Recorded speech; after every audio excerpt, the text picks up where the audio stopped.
Hello everyone, welcome again. Today in this video, I'm going to start a new chapter that is biodiversity and conservation. Biodiversity and conservation एक बहुत ही छोटा topic है but एक बहुत ही ऐसा topic है जिसमें आपको हर एक डाटा को अच्छे से याद करना होगा। तो इसीलिए ज़रूरी है कि आप इन सब पॉइंट्स को एक नोट कर लो, एक कॉपी पर नोट कर लो, नोट्स बना लो, इनके प्रॉपर नोट्स बना लो, क्योंकि इसमें बहुत सारे डाटा ऐसे आएंगे जो आपको एज इट इज़ याद रखने होंगे। तो बायोडाइवर्सिटी एंड कंजर्वेशन एक ऐसा ही टॉपिक है जो है वो याद रखने लायक है। तो बायोडाइवर्सिटी क्या है और कंजर्वेशन क्या है? तो देखो, बायोडाइवर्सिटी का मतलब है जो लिविंग स्पीसीज है उनकी डाइवर्सिटी, मतलब उनकी वेरिएशंस। तो हमारी नेचर में बहुत सारी जो ऑर्गेनिज्म है, जो प्लांट्स हैं, उनकी डिफरेंट स्पीसीज़ होती हैं, डिफरेंट उनमें वेरिएशंस होती हैं, तो एक बहुत ही ज़्यादा बायोडाइवर्सिटी का फॉर्मेशन करती हैं। और बायोडाइवर्सिटी होनी ज़रूरी भी है क्योंकि ये इकोलॉजिकल बैलेंस को मेंटेन करके रखती है। जितनी ज़्यादा डाइवर्सिटी होगी उतना ही ज़्यादा हमारा इकोसिस्टम जो है वो स्टेबल होगा, और स्टेबिलिटी होने की वजह से वहाँ पर प्रोडक्टिविटी ज़्यादा होगी, सीजनल वेरिएशन कम होगी, डाइवर्सिटी ज़्यादा होगी, तो इकोलॉजिकल बैलेंस जो है वो बना रहेगा। फूड वेब जो फूड के ऑप्शंस हैं वो बड़े रहेंगे, डाइवर्सिटी बहुत ज़्यादा हो जाएगी। तो इसीलिए इकोलॉजिकल बैलेंस बनाए रखने के लिए बायोडाइवर्सिटी ज़रूरी है। लेकिन आज ह्यूमन जो है वो अपनी बायोडाइवर्सिटी का लॉस कर रहा है ड्यू टू डिफरेंट रीजंस। तो इसीलिए ज़रूरी हो जाता है कि इस बायोडाइवर्सिटी को कंजर्व करना चाहिए, और इसीलिए इस चैप्टर में हम स्टडी करेंगे कि कौन कौन से मेथड हम यूज़ कर सकते हैं बायोडाइवर्सिटी के कंजर्वेशन के। तो स्टार्ट करते हैं। बायोडाइवर्सिटी टर्म जो है सबसे पहले सोशियो बायोलॉजिस्ट जिन्होंने दी थी, दैट वाज एडवर्ड विल्सन, और उन्होंने बताया था कि बायोलॉजिकल ऑर्गेनाइजेशन, हर एक लेवल जो है बायोलॉजिकल ऑर्गेनाइजेशन का, चाहे वो प्रोकैरियोट हो यूकैरियोट हो, तो उसमें डाइवर्सिटी हमें देखने को मिलती है। उन्होंने 3 तरह की डाइवर्सिटी के बारे में बताया था, that was genetic diversity, species diversity and ecological diversity. Genetic diversity का मतलब क्या हुआ? Diversity at a gene level, that is number of chromosome and alleles. मतलब एक ही जीन में, एक ही स्पीसीज में जीन में चेंजेस की वजह से, या क्रोमोसोम नंबर या एलील की चेंजेस की वजह से जो डाइवर्सिटी, जो वेरिएशंस आती है, उसको हम जेनेटिक डाइवर्सिटी बोलते हैं। For example Rauvolfia vomitoria. Rauvolfia vomitoria एक ऐसा प्लांट है जो कि हिमालयन रेंजेस में मिलता है हमें। हिमालयन रेंजेस में अब ये रिवॉल्फिया वोमिटोरिया जब हमें मिलता है तो एक केमिकल सिक्रेट करता है, that is reserpine, which is used in making of different type of drugs. So reserpine जो है ये हमें रिवॉल्फिया वोमिटोरिया से मिलता है, लेकिन इस रेजरपाइन की कंसनट्रेशन, इसकी इंटेंसिटी, इसकी जो अमाउंट है वो हिमालयन रेंजेस में मिलने वाले रिवॉल्फिया वोमिटोरिया में डिफरेंट हो सकती है।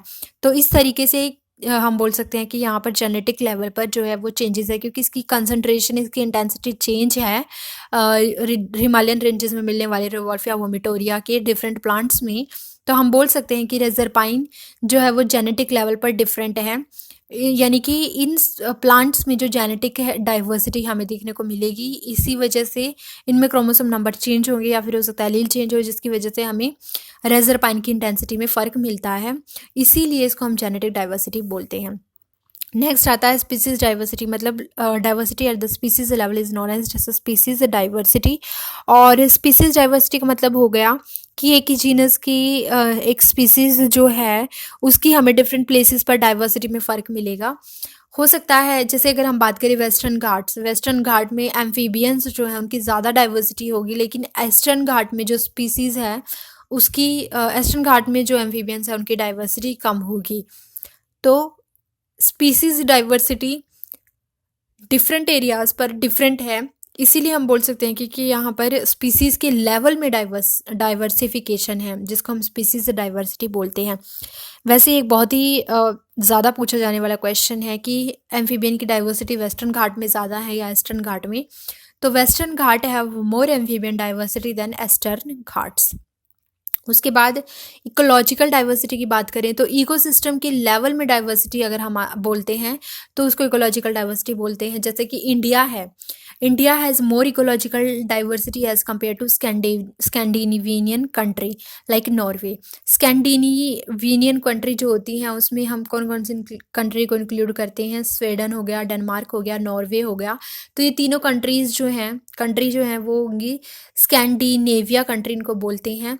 और इन तीनों से ज़्यादा जो डाइवर्सिटी जो है वो biological diversity, ecological diversity India के पास है, because India is a mega diversity area. तो India has more ecological diversity as compared to Scandinavian country like Norway. तो इस तरीके से आप बोल सकते हो कि डाइवर्सिटी जो है इसके लेवल 3 है, genetic diversity, species diversity and ecological diversity. अगर आप इसमें रिवॉल्फिया वोमिटोरिया या रिवॉल्फिया सर्पेंटेनिया लेते हो तो उनकी जो रेजरपाइन का रिलीज होगा उसकी इंटेंसिटी डिफरेंट होगी, उसकी अमाउंट डिफरेंट होगा। तो इस तरीके से हम कह सकते हैं कि उनके नंबर ऑफ क्रोमोसोम हो सकता है चेंज हो, डिफरेंट हो, या जीन लेवल पर डाइवर्सिटी हो, जिसकी वजह से जो रेजरपाइन अमाउंट हो रहा है, रेजरपाइन का जो अमाउंट है या रेजरपाइन की जो कंसंट्रेशन इंटेंसिटी है वो डिफरेंट होगी। इसीलिए जेनेटिक डाइवर्सिटी हमें यहाँ पर देखने को मिलती है। स्पीसीज डाइवर्सिटी में मैंने आपको बताया वेस्टर्न घाट है more diverse amphibian diversity than Eastern Ghat. और इकोलॉजिकल डाइवर्सिटी की अगर बात करते हैं तो diversity at a different system level, जैसे India has more diversity as compared to another country like Sweden, Denmark and Norway. अब मैं आपको एक डाटा बताऊंगी जो याद रख लेना। स्पीसीज डाइवर्सिटी इन वर्ल्ड, अब मैं 2 जगह स्पीसीज डाइवर्सिटी को स्टडी करेंगे हम इस चैप्टर में, इन द वर्ल्ड और इन इंडिया। तो सबसे पहले वर्ल्ड में स्टडी करते हैं स्पीसीज की डाइवर्सिटी अकॉर्डिंग टू IUCN का मतलब हो गया international union of conservation of nature and natural resources 2004। According to IUCN 2004 more than 1.5 million species are documented. मतलब होल वर्ल्ड में जो सबकी स्पीसीज़ है वो अप्रॉक्सली 1.5 मिलियन जो है वो डॉक्यूमेंट की गई है। एक बायोलॉजिस्ट थे रॉबर्ट मी ने बताया था कि 7 मिलियन स्पीसीज़ जो है वर्ल्ड में वो एग्जिस्ट करती हैं, लेकिन उनमें से सिर्फ 22% डॉक्यूमेंटेड है। 7 मिलियन का 22% जो है वो 1.5 मिलियन है, यानी कि यही इतनी स्पीसीज़ ही जो है वो डॉक्यूमेंटेड है। लेकिन नेचर में अब तक पूरी दुनिया में 7 मिलियन स्पीसीज़ जो है वो एग्जिस्ट करती हैं। According to the documented species, 70% are animals and 22% are plants and 22% are plants। जो 70% एनिमल्स हैं उसके भी 70% इंसेक्ट्स हैं। मतलब अगर आप 10 एनिमल को स्टडी कर रहे हो तो उनमें से 7 एनिमल जो आपको मिलेंगे वो इंसेक्ट मिलेंगे, 3 जो हैं वो डिफरेंट होंगे। तो 22% प्लांट्स जो हैं और 70% एनिमल्स हैं। 70% का भी एक मेजर पोर्शन जो कवर करते हैं दीज आर इंसेक्ट्स। 22% प्लांट्स में आप जो है प्लांट्स की हर वेरिएशन को इंक्लूड करोगे, लाइक एल्गी हो गया, फंजाई, ब्रायोफाइट, एंजियोस्पर्म, टेरिडोफाइट, ये सब हम जो है 22% प्लांट में इंक्लूड करते हैं। अब एक लाइन यहाँ पर लिखी हुई है जो कि ये इस चीज़ को बताती है कि किसकी स्पीसीज़ कितनी ज़्यादा हैं, किसकी स्पीसीज़ ज़्यादा हैं।